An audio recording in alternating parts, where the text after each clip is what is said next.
Well, John, it's the start of a new era at Essex Cricket. Derek Bowden has left us, he's retiring from full-time employment. You've stepped into the breach in the interim. I mean, just pay a tribute to Derek. I'm sure you'd like that to go on record. Yeah, of course. I mean, Derek's been here for 8 years, and you only have to look at what's gone on in this club in the last 8 years, particularly the last 4 or 5 on the season, where we've been, a remarkable performance. And so, in his time as CEO, he can look back over that period of time and say, look, this is what the club has achieved. And he was here at that time. He's done a good job for us, no question about that. And we wish him all the very best for the future. But he's been here through a very exciting time at Essex Cricket. There are more to come, of course, but he's had a period here that he will look back on and say, you know what, I was there when Essex did all those marvellous things, the double, which you can't take away, and all credit to him. So we wish him all the very best, and I'm sure he'll be finding something else to do while he's sitting in the sort of lovely countryside of Suffolk or Cambridge, wherever he is. But we wish him well. You're now charged with the responsibility of keeping alive all that success that we've had, and it shouldn't be underestimated. I mean, it's a result of a lot of hard work, both on the field and off the field as well. How difficult is it, realistically, to keep maintaining those standards? Because all of a sudden, the level of expectancy now, isn't it? And that's what you'd expect. You'd expect that level of expectancy to be there, and it should be. But there's a couple of things we should remember. We're very blessed with some great staff. This is all we talk about Essex, and what you hear about Essex is out there on the field, and we've been absolutely fantastic. We've got a great setup there with the coaching staff, with the players. We've got a great squad. We're all very confident moving into this year we did show what we can do when we played the Bob Willis Trophy. But next year we're already very focused on that. So that's the playing side, which is in a good place. But in as good a place, if not better, is what we have supporting that. And that's the staff. We are blessed with some super people here. And to me, the only way you get success is by having the people on board with you. And every person here is part of the team of Essex. And we are making great progress. We've done some super things. We will do more.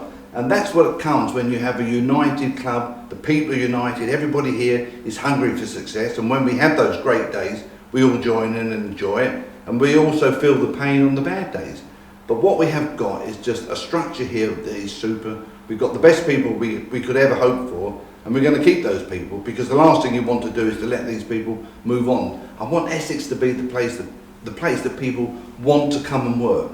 And whether that's on the administration side or the playing side, you've got to, if you're a player, you've got to want to wear the Essex badge.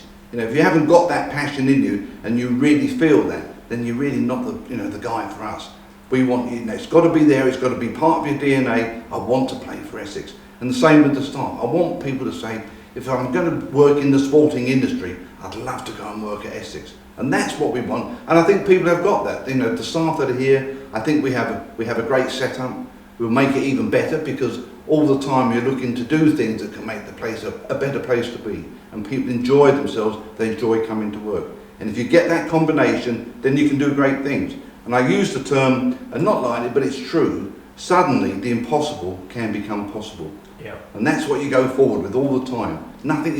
For this club, nothing is beyond our reach. We've demonstrated that, and we will demonstrate that again in the years to come. This is just the beginning. We are certainly not looking upon this as, relax now, we've had a great period of time, foot off the pedal, absolutely no way. The foot is very much on the pedal.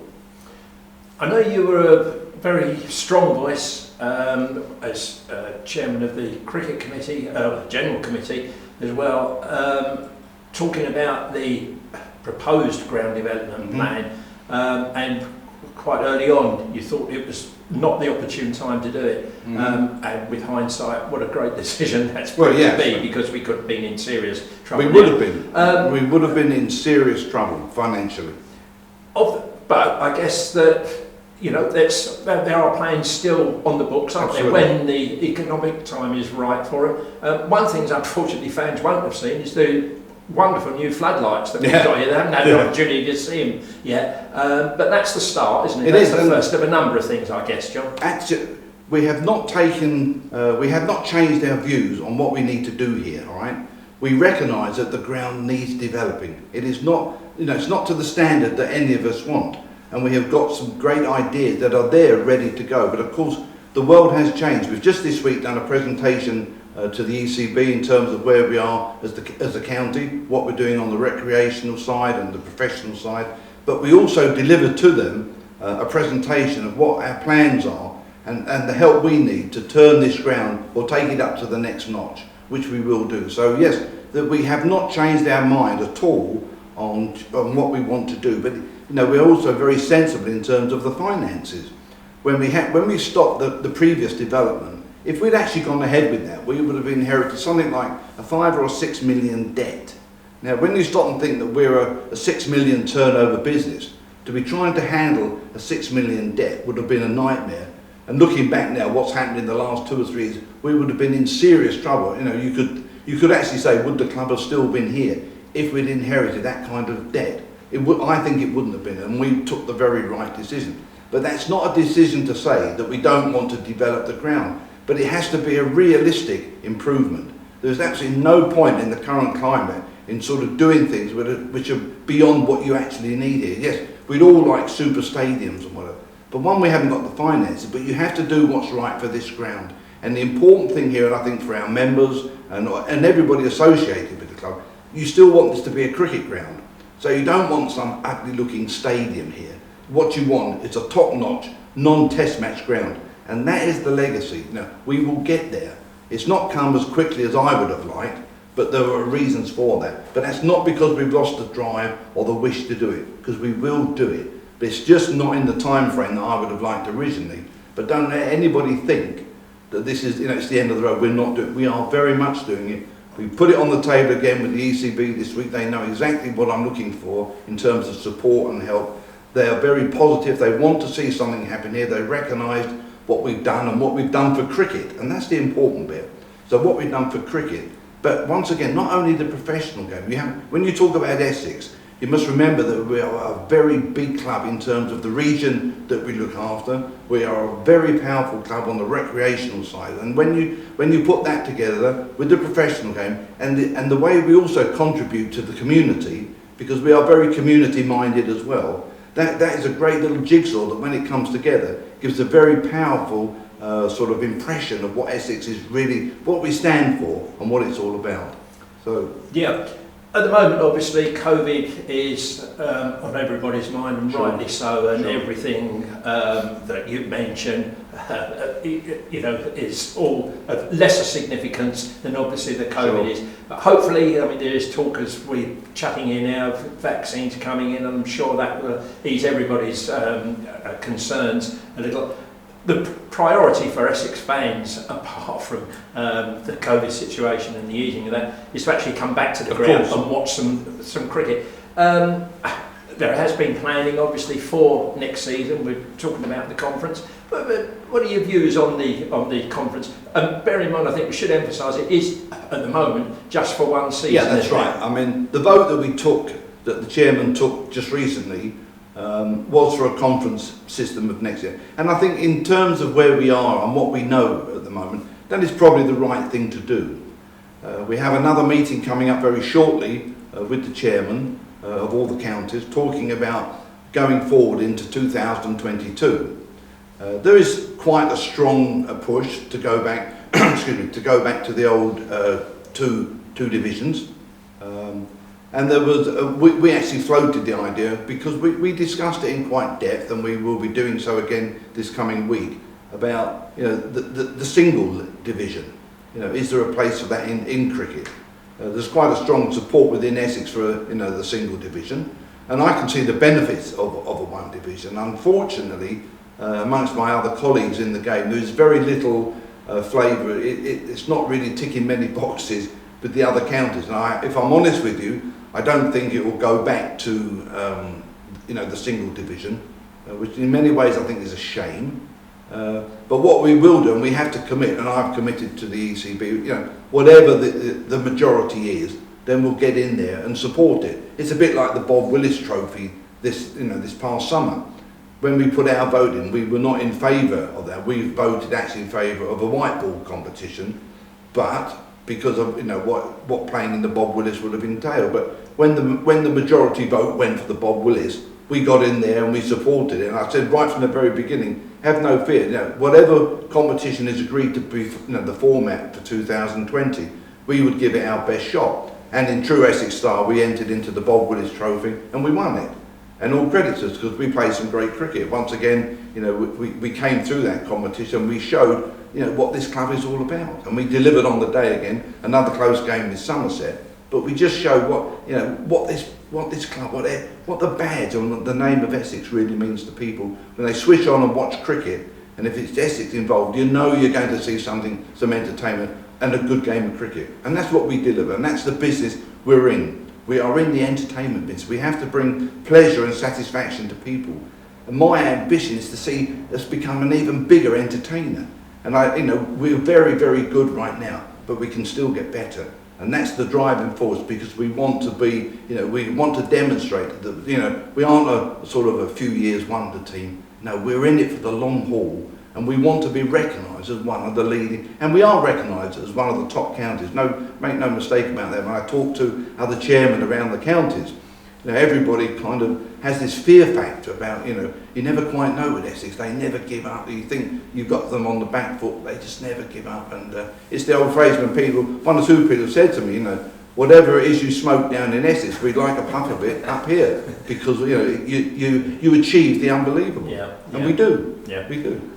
On the field, John, Simon Harmer obviously is with us next season and beyond, we hope, for many, many years to come. For a few years. As things stand at the moment, is Peter Siddle due to come back for his counties now? There's no co-packs, but you can have 2 overseas players. Is this just for 1 year? Yeah, what we had was, Peter Siddle had already signed for this year.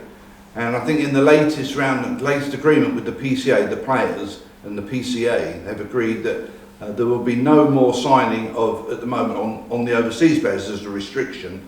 But Peter Siddle is okay because he's already committed, and the same applies to any of the Colpack players. There's agreement if they've signed and committed, they will come back. So next year, Simon Harmer will play as an overseas player along with Peter Siddle. And Peter Siddle, as we know, will play primarily the red ball. That's what he's in. But so we're in a good position for next year. We've got the squad, and it was important to us, right? We've lost Rishi Patel, and he's gone to Leicester, and good luck to him. I think Rishi's got a big future in front of him, but of course he's like any young ambitious player. We couldn't guarantee him that he'd be in the starting lineup for each game, and he was offered this opportunity at Leicester, and hopefully that comes off. They could well turn him into a better player, and who knows, Rishi could well come back to Essex in a few years' time, and he'd be a player that this is his home. He knows that. He's been there since he's a youngster, but he saw an opportunity, and I admire him for that. He's got a chance. He's going to take it. Want to prove himself. Good luck to him. But the rest of the squad we've kept. So for next year we'll have that same squad here. Alistair Cook's going to be here. Tendo, even though he's creaking a bit, he wants to be here, and he's hungry for more trophies, as all the team are. The great thing is that once you get a taste that we've done in the last few years, you want more of it. It's like a drug, isn't it? You get a good tasting for it, and you want it again. And that's where we are right now. And there's no reason why we shouldn't deliver again next year. Our performance in T20 this year was a bit iffy. I have to say we didn't rise as to the top like I thought we might. But hey, that T20 is a game that we know that anything can happen. We probably didn't play some of our best cricket that we know we're capable of, and we recognise that. But once again, we turn to the red ball, and I said earlier with the Bob Willis Trophy. I mean, we just showed what a great side we are, and it's all about team spirit, club spirit, and everybody here. So we're in a great place, and I think next year will be exciting. Yeah, I'd like to perhaps suggest that it's the red ball game is the true test of cricket, isn't it? It is in my eyes. It's not to diminish the value of what T20 is, but to me that's a secondary competition. You get remembered in cricket. Clubs that win championships get remembered. No disrespect to the other competitions, because they are great for the club. But what really you stand out as a club is if you're winning 4-day competitions. That's the hard one. It's any game over 4 days throughout the season, 14, 15, 16 games. That's hard work. And if you can actually come through that and you win it at the end, then you deserve, to get the praise, because that is a difficult competition. Make no mistake about that. But it shows the real measure of you as a team, as a club. And I think that really does typify Essex right now. We're hungry and we're right at the top of the game. And one last comment relating to that is the exciting wealth of young talent coming through. Absolutely. I mean, all right, we mentioned 2020, I think the last game of the season, people like Robin Dass coming in, Ben Allison having his first senior game, Jack Plumwood had already had a couple of games, people like that. And when you look at the line of talent that's there, the immediate future is very, very exciting. And I think if people will be looking at us and looking at the squad that we've got and the players there and those who broke into the side last year, I mean, I sat and watched a lot of this cricket, although we couldn't get the crowds in this year, but I was watching and concentrating on every ball really, and there is some real talent there, and these boys have all got, you can see it in them, they're very proud to wear the sweater, they like the Essex badge, they want to wear it, but they want to get into that team. And when you've got a group of young ones who are pushing hard and worthy, some of these guys are worthy of their place, so they're pushing the established players, and it makes for a real challenge. But that's a really good, healthy dressing room, and that's what you want, and that actually breeds winners. The mentality bit, if you get the mentality right and you have the drive, you get winners. Yeah. And these boys are going to be winners. John, the membership. We had a dilemma with the membership. It was very, very difficult, wasn't it, to make a decision? It was. And I'm sure you'd be first to, thanks to everybody that supported. Absolutely. What is the current situation? Right. Looking forward to 2021. What I want to do, this is a good opportunity to say thank you to the membership, because they've remained very loyal to this year. And it's not easy when you have a season where there's basically no cricket for them to see and come in. And we had to make a very tough decision as to what we did in terms of this year's membership. And we decided as a club that we wouldn't, unless there were extreme circumstances, but basically we were unable to return the membership. And yes, that did have an impact. Some people were not impressed with the way that we handled it. But what I did do is that anyone who actually wrote in and had a grievance with the club, I did personally talk. I don't think I missed anybody off the list that was given to me, to make a point and try and get them to understand just what was going on, because without that deeper knowledge, some people felt that, I haven't seen any cricket, I want my money back. But when you actually get into and start talking to people and explaining, the structure and what was going on and the reasons why we did it, they were good typical Essex members, because they only want what's best for the club, so everybody kind of came to the party in the end. And I do really thank them for that, because without their contribution, the finances of this club would have been in a worse state. I mean, they're not in a dire strait right now, but times are hard and we have to be very careful. Fortunately, we have a good group of people around us who are making sure that we don't live beyond our means. We operate sensibly, and we thank the membership for sticking with us, because I feel for them. So for next year, we've announced that there will be some concessions and some offers available to those people, that they will be able to get. If you're renewing membership, there's offers for people. So as a thank you to what they've done and their support this year, and hopefully everybody will stick with us, because this club is about the membership. All we do here is for is for the members, so they enjoy themselves, and we want them to stay as loyal members here and make the experience for them as good as it's ever been. And I think in the last few years we've delivered on that. You can always find room for improvement, and we're always looking at ways to make the membership of Essex a better package. And I like to think that we do that. But so for next year there will be some concessions for people as a thank you. And all being well, we will have some cricket back here, not behind closed doors. My personal fear is that it may well still be somewhat behind closed doors. I mean, I have no more knowledge than anybody else who listens to the news. But the feedback that we hear from the ECB is that, I think there's likely to be some disruption next year. I think if sooner we can get a vaccine on board, we know that is going to help. But in terms of the membership, thank you very much. Please stay with us. The club needs you. This is your club.